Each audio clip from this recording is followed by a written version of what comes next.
Hello students, आज हम सब आपके हिंदी ग्रामर में से चैप्टर नंबर 9 जिसका नाम है कैसे कैसे शब्द, यानी कि जिसको हम इंग्लिश में बोलेंगे वोकेबलरी, उस चीज़ को डिटेल में पढ़ेंगे। पहले आता है आपका पर्यायवाची शब्द यानी कि सिनोनिम्स।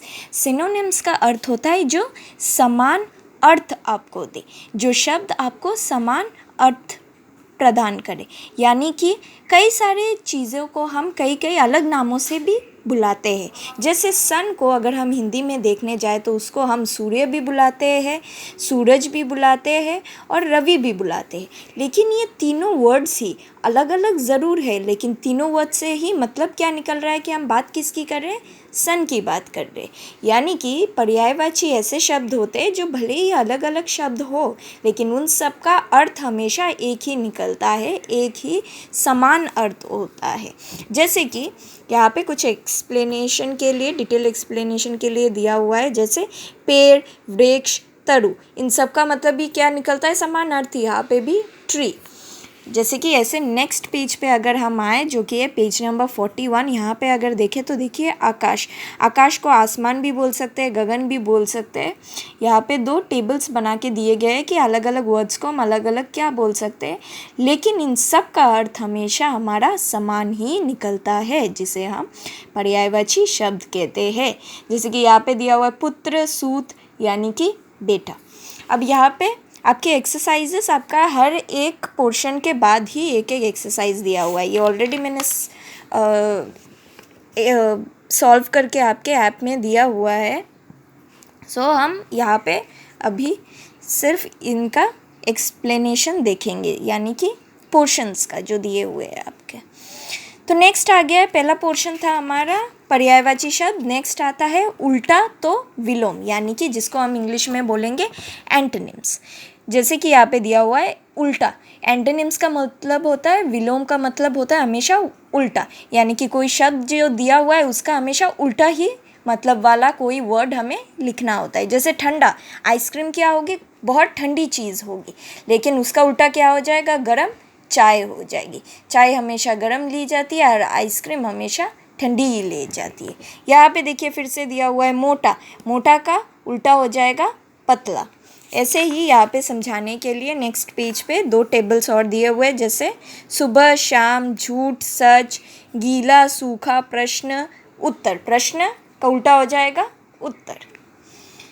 नेक्स्ट हम आ जाएंगे समूह वाले शब्द, यानी कि ग्रुप वर्ड्स। देखिए यहाँ पे एक स्टोरी, पिक्चर स्टोरी के थ्रू समझाया हुआ है कि कल हमारी छत पर बंदरों का झुंड आया था। पता है थोड़े दिन पहले बंदर चाबियों का गुच्छा ले गए थे। देखिए यहाँ पे हमें दो वर्ड्स मिले, पहला झुंड और दूसरा आया है गुच्छा। तो झुंड, गुच्छा, भीड़, ऐसे शब्द हमेशा ग्रुप को रिजेंबल कर रहे होते हैं, यानी कि कभी भी अकेले किसी चीज़ को नहीं बताया जा रहा है। हमें पता चलता है ऐसे शब्द से कि वहाँ पे कोई अकेला नहीं था, यानी कि इसमें क्या पता चल रहा है, बंदर अकेला नहीं था, वो झुंड में यानी कि ग्रुप बना के आया था। तो फिर ऐसे शब्दों को हम समूह वाले शब्द कहते हैं। जैसे कि यहाँ पे हम क्या बोलते हैं समूह को, पुलिसों का अगर समूह हो तो उनको दस्ता, यात्रियों का जत्था, भेड़ों का रेवड़, लकड़ियों का गट्ठर, डाकुओं का गिरोह, केले का हत्ता, सैनिकों की टुकड़ी।